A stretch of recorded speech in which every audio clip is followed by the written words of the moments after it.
It's a well-known fact that people with disabilities are as productive as their peers with no disabilities. And how do we ensure that they give the best of their productivity? When you ensure that your organization is accessible. Let's take a look at accessibility at workplace.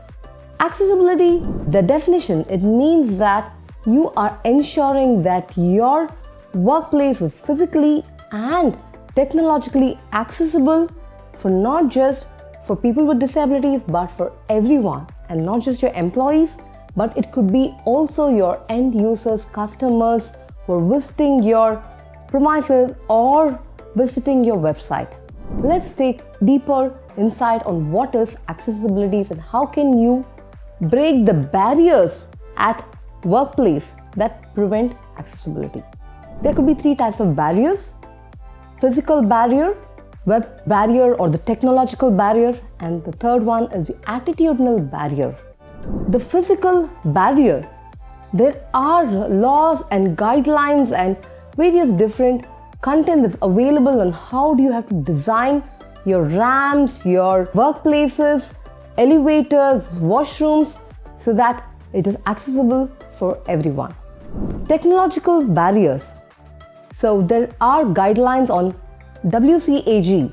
Different versions of guidelines are available on making your web content accessible.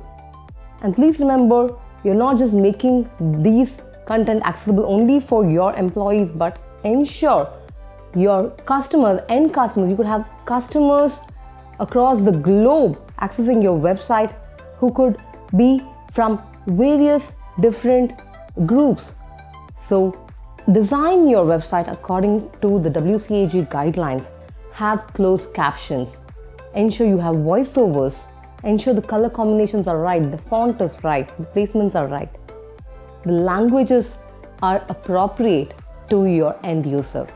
The last one is the attitudinal barrier.